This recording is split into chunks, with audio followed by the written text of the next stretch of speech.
to campaign. Are you advising at all on his debate preparation or speaking to the campaign? I'm not, and you know, that's his choice. He can, you know, whatever he decides to do with his campaign, he can do that.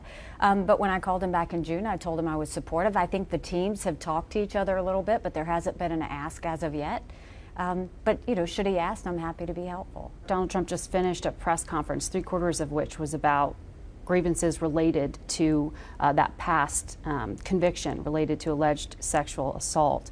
I know when you were campaigning, you said you had no reason really to question the findings of the jury related to the defamation case brought by E. Jean Carroll.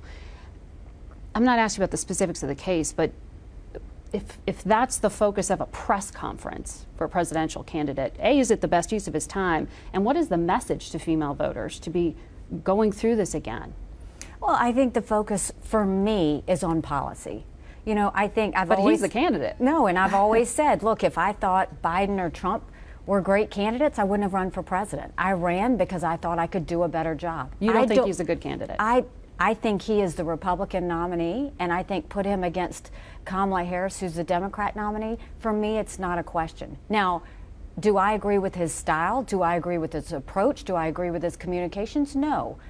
When I look at the policies and how they affect my family and how I think they're going to affect the country, that's where I go back and I look at the differences. I mean, these are the candidates we have been given. You know, you look at Kamala Harris and it's quite remarkable. She never had a debate. She never had a primary. She never had anyone vote for her. And they basically took her and in 48 hours they put her back out there and she was this whole new candidate. But the reality is she has a record. Mm-hmm. The administration has a record. Trump has a record.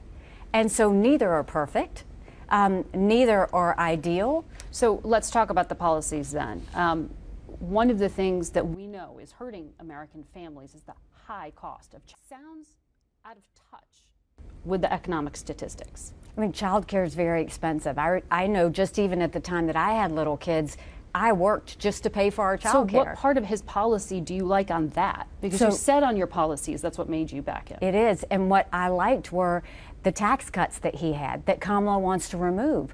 You know, when she wants to also expand the child tax credit. But that's the problem. When you get into child tax credits, you're picking winners and losers. You know what I would rather? I'd rather them just cut middle class taxes across the board. Families need more money for housing, for child care, for gas, for everything just to live their life. I'm looking at the facts. Under Harris, they raised taxes. Under Trump, they cut taxes. So you don't like child care tax credits that Trump's proposing either? I think we have to do something to help child care. What I would rather say is, rather than you saying we're going to give child care tax credits, help everybody.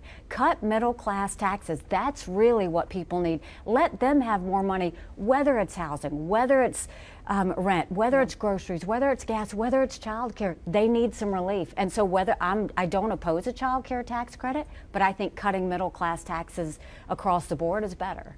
So we know that since Vice President Harris